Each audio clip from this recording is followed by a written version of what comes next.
And we're back with one more show of Neighborhood News. This is Tuesday, or it is Tuesday today, 7 o'clock, Channel 95. We're back for one more show. If you are watching our show, and if it's not a Tuesday, it's because you're watching a repeat show, please look for our new show next Tuesday here on Channel 95. Para a comunidade portuguesa, sejam bem-vindos a mais um programa das notícias da sua vizinhança. É terça-feira, 7 horas da noite, aqui no canal 95. Estamos de volta com mais um programa de notícias da sua vizinhança. Se está a escutar-nos e não é terça-feira, é porque está a haver um programa repetido. Portanto, venha ver um programa novo na próxima terça-feira, às 7 horas da noite, aqui no canal 95. And it's one more Tuesday, it's one more show. I'm here with my co-host, Faust, and we have a guest tonight. Very interesting show. Last week we had our elected mayor, Jazel Correa II. If you missed that show, you can either look for a show on our Facebook page, Neighborhood News on Facebook, or YouTube. You will be able to find that show too. And we are back again. Faust, thank Carlos, you again for making the show. My pleasure. And we have a guest, and I always give you the honor to introduce our guests. Newly re-elected school committeeman. Thank you. You give me the honor, and I can't say committeeman. Well, you know why? Because it's person. Is it person? Is it man? It's committee person. Anyway, it's Gabe Andrade. It's Gabriel Andrade, but everyone knows you as Gabe. You have a nickname I never had when I'm jealous. Thanks for being here anyway, Gabe. Well, actually, it was a good thing that I did get a nickname at one time, because I used to hate my name when I was growing up. Really? Yes, I did. A lot of people do. But interestingly enough, I actually got a shine to it when I was in college. I had sprained my ankle badly, and I went to the infirmary, and there was a cute nurse on duty who said she liked my name. From that point on, I took a different thought to after that, you love your name. Was like. Exactly. Another medical success story. Yeah. Absolutely.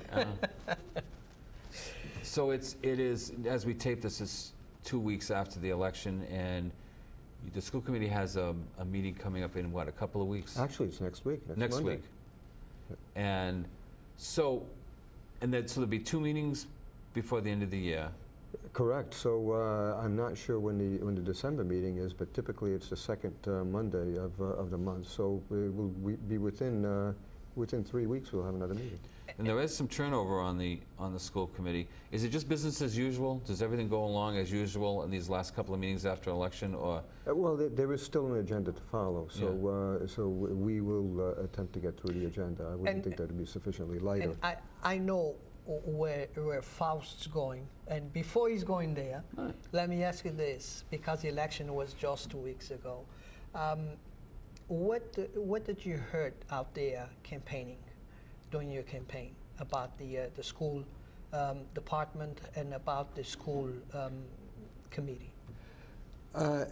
Believe it or not, people have been relatively quiet. When you're campaigning, you don't necessarily engage deeply. Or well, what do you think, and whatnot. People will come to you. So I'm not going to say that I had droves of people saying anything specific about it.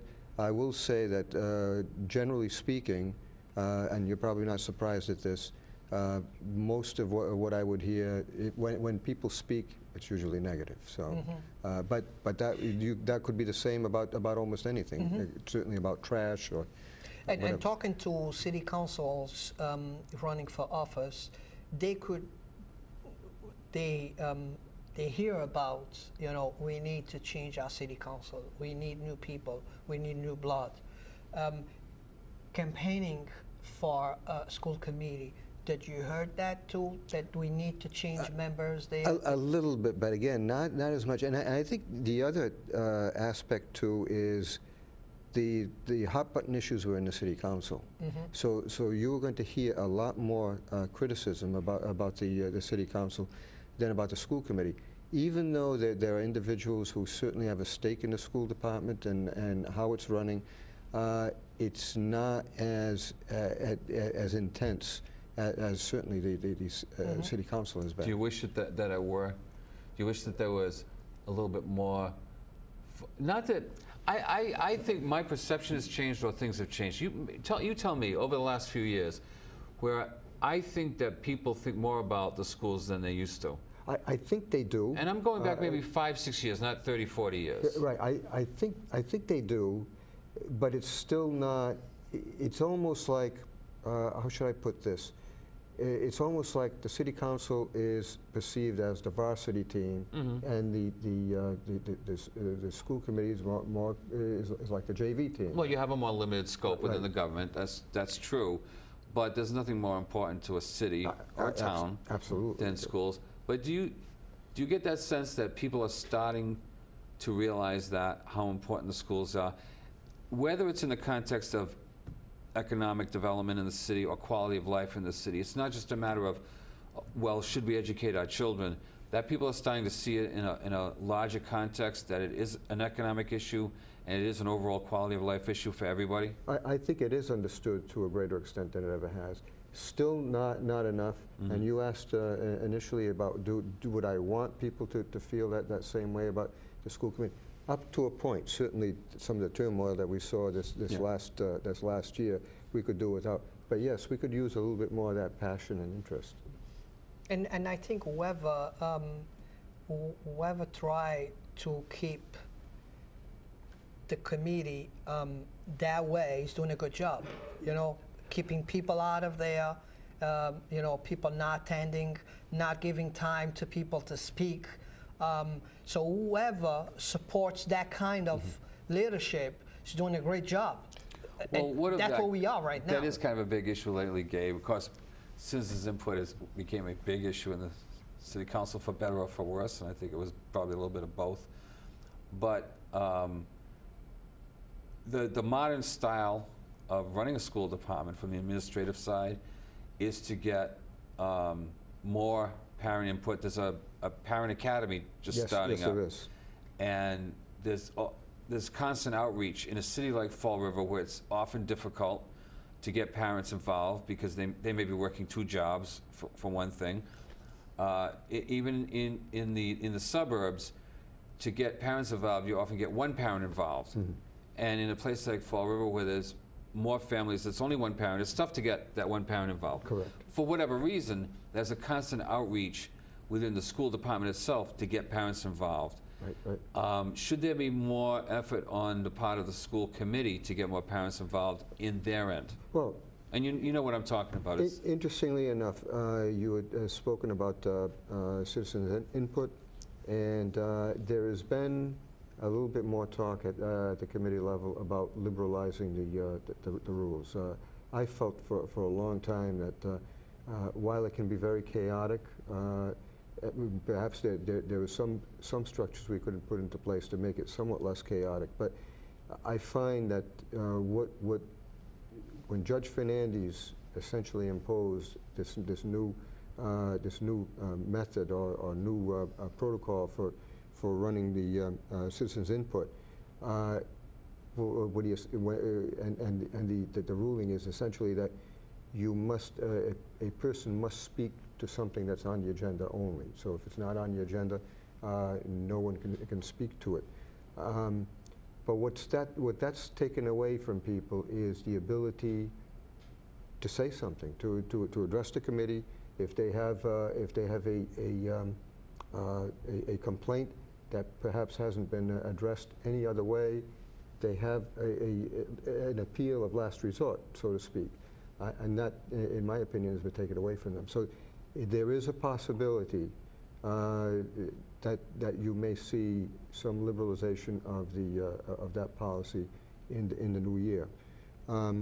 Secondly, I probably shouldn't steal his thunder, but one of the newly elected members, Ed Costa, has talked about even having a committee that parents could, a special committee of the school committee, that parents could sit with in a small manner instead of at a big meeting to address their concerns. So I think you're going to see some positive changes in that manner in the next year.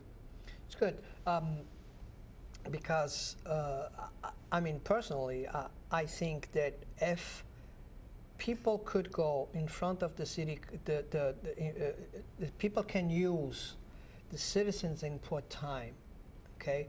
I don't agree if they're gonna complain about one particular member. I don't agree with that. Correct. That's okay? one of the things that would have to be I don't prohibited. agree with that.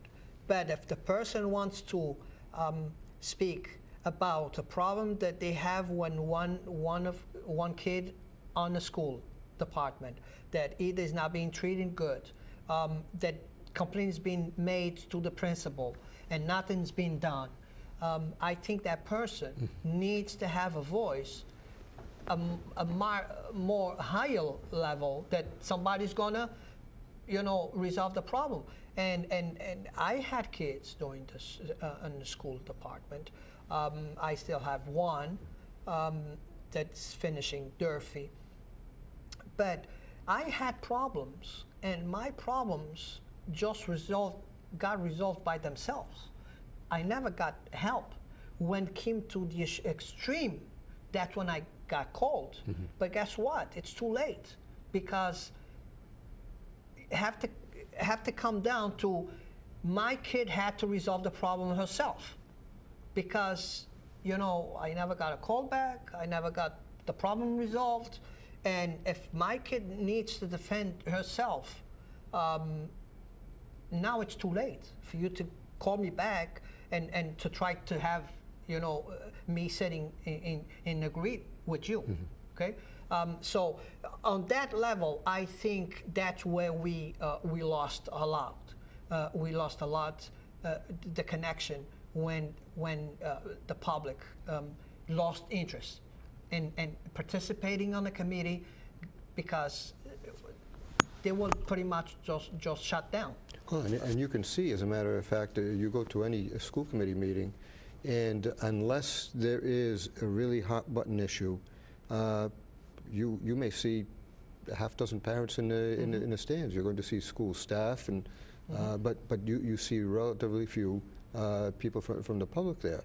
So there's some reason why they're not showing up. I mean, I can even go further to say, oh yeah, the school department, it's improving. It's improvement. The improvement that we watch come with a price. And the price tag, we heard from the kids themselves approaching on the forum during the campaign season. That's the price of the committee, the school department getting good levels. I have a question about that. I heard Meg Mayo Brown say, and this, the only time I'd ever heard her say it, that and I never heard her say this before, but maybe it's because I wasn't listening. She had a problem with high stakes testing, for instance. But if I had one criticism over the years, the last 10, 20 years, this latest, since Common Core, since high stakes testing, is that despite the fact that the DSE, their regulations, I think, have forced many school departments to improve, and they're genuine improvements. I think it's a genuine improvement to keep kids in school maybe till they graduate. But some of them are just numbers. And I've seen in other communities blowback on, coming from school committees, coming from city councils, on the high stakes testing. Maybe I missed a lot, but I have not seen the Fall River School Committee. This is going back to before you were on the school committee. Right. I haven't seen them, with a couple of exceptions, one notable exception, fight that fight. It seems like it's coming late to Fall River, but it's a wave that's crossed the country. People are starting to say, hey, you know, we got to do more than do well on tests. Well, that's coming. I'm convinced that's coming, and it may be coming sooner than you think. And right now, a decision was supposed to have been made on the new exam today, as a matter of fact. But there is something else going on in the state, and that is there is a move in the legislature. There's a bill to have a call for a moratorium on testing, so a moratorium for 3 years. Now, a moratorium on testing doesn't necessarily mean you end testing, but it takes away the nature of the high-stakes testing for 3 years while we search for a better way or a more comprehensive way to actually do the assessment. And that, I think, makes a lot of sense. Do you know of circumstances, and I know of them, where a child has, I think it's called completed all local requirements, that this grade-wise can miss the grade?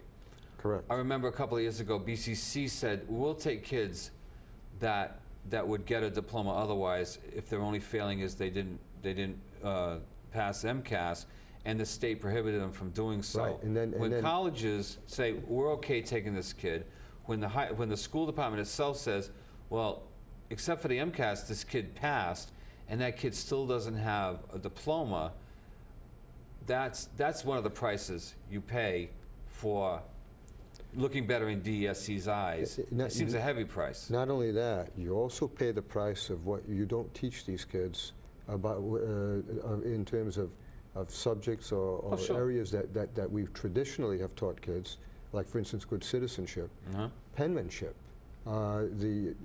because you're putting all your chips on this test. And in my opinion, the test has distorted the whole essence of education. It's really not education anymore.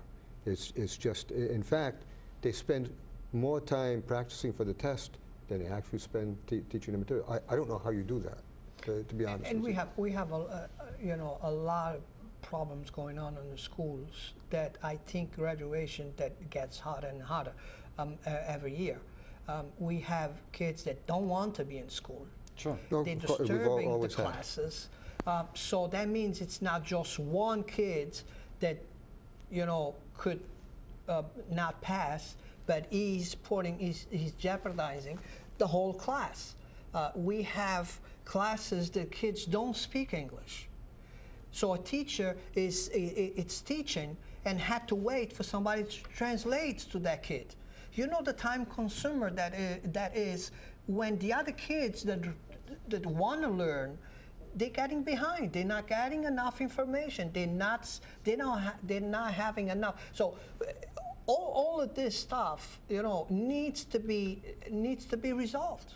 This, it needs to be resolved. If we want to increase graduation, we need to take all these problems and resolve them. Well, that's kind of the other side of it too, is that as much as I'm willing to beat up any school department, and I understand it's DESC, but let's leave it there. That's the other side of my problem with DESC, is that they want these tests passed, and that takes away. But those tests really are, if they're designed for kids in Dover, because if you don't do that, the point is to lift everyone up to the highest standards. Correct. Everyone knows that the highest standards are going to be in these suburban, homogenous communities where the kids there are problem kids, or kids who have problems at home, but percentage-wise, it's a very different demographic. And so you want to, what school departments do the best? Well, those are the ones we want to raise everyone up to. But those school departments don't have some of the social issues that places like Fall River does. Is there ever a time that you just say, when you're looking at this, like, there is no solution? What can we? Well, do you just shake your head? I've often said this, that whole preoccupation with having everybody become proficient. Now, in whichever walk of life have you ever seen that happen? Now, how many kids who pick up a baseball bat at age 5 are going to make the major leagues? How many are they even going to make their little league? It's a good analogy, because that's what you're saying. You're saying exactly. they all got to be Babe Ruth. Exactly. They're all going to make the major leagues. which is absolutely absurd. Now, the reality is every kid has some talent somewhere that hopefully he can use to his advantage and to the advantage of others. But it's not necessarily the same ability used at the same rate as everybody else. And somehow that's a fundamental concept, but somehow it doesn't get through to a lot of the education reformers. Because, of course, they do. I mean, I understand it. You understand it. They want the standards to be high. Right. But the whole problem with the stakes is that you can have high standards, but still allow for not everyone to make them. Correct. And so my big concern is that there are students being penalized over that one issue. And I think that is the difference between these reforms and the reforms before that, the reforms before that, the reforms before that. Because every time there's a reform, you just wait 15 years, there's another reform, you know that. You probably come back to the beginning. Right. So Eventually. we'll be teaching set theory in math class again soon. This is what I was taught when I was a kid, instead of this goofy stuff they're doing now, but I don't want to get into that. But this is different in the stakes in those testing. And I think that's what you're alluding to, Carlos, right? That's part of the price that we're paying for this progress, is that a lot of the education stuff is just not happening. The real education. But you say that there may be a moratorium on the stakes? Well, there's a bill in the state legislature. How's it Is doing? That I don't know. I'll have to check that one out. We'll have to call our friends in the state legislature and Yeah, that's right. find out. I mean, it was very disturbing to me to hear from the kids on that forum. We understand that, it's a lot of problems in the schools. One thing that I got disturbed by was the kid that said that the teacher will look on the other way when she was having problems. And the teacher, so the goal was, if any price, you need to stay in school at any price. So, and I don't think for more numbers that the school department or superintendent tried to show me, saying, the school is improving. The school cannot be improving if the kids are complaining the way they are complaining. And the reason they are complaining is because the parents don't have a voice. Because if the parents had a voice, they won't be complaining. The parents will be complaining for them. Okay? And another thing is, the way I see it, they accomplishing something is, if Chief Rosine gets on a work and say, all of you guys going out there, I don't want one arrest today. I don't want to see one arrest today. Look the other way, do whatever you want. But I don't want to be on the paper tomorrow with an arrest. That's the same thing that I'm comparing. The school department is, let's keep the problems down. Teachers look the other way. Don't call me with a complaint, okay? And we don't hit the paper. A kid don't get suspended. We improving school. Not only that, the statistics that go to the state are perfect. Exactly. You know what I'm saying? So for them to be, for the states, the state are looking and saying that we have a perfect school department, and to have the kids complaining the way they complained, Right, but the state is saying, you gotta have these numbers or we're gonna take over. And so you're forced in this game of giving them the numbers. That's right. Mm-hmm. That's right. And at least to a point, so they back off. And now, are we at a crossroads because the state has sort of backed off? Oh, you lost your mic. I'll just do this. The state has backed off to a degree, and so we're not on, what is it, a watch list? They're not hovering over us. We're not, but if the numbers should dip below what they like, then they will probably be asking some questions, I'm sure. So now you don't want to sacrifice any of these numbers because they could come back and rear their ugly heads. And yet, and I think their heads are ugly, by the way. Go on record with that. And Carlos was referring to this, but if the discipline problem, which he was talking about, is that bad, that's going to unravel a lot of things, including the academic, not only the health and welfare of the students, but also the academic welfare of the students. So I think the discipline problem we really have to get a better handle on, even if it hurts statistics, at least initially. Well, that's kind of what I'm getting at. Do you have some breathing room now, if it does hurt the statistics, to try to solve it? Do you take a chance now, and maybe it means suspending a kid or whatever it means, but do you take a chance now and hope that it works out numbers-wise before the state, again, rears, and I say again, ugly head? We may not have that much choice, because the longer we let it go, the worse it's going to get. Yeah, well, of course, there are always choices. I know what you mean, but action does have to be taken. How much does the school committee have to say about that, though? Actually, the school committee, believe it or not, is relatively powerless, dating back to the Education Reform Law of 1993.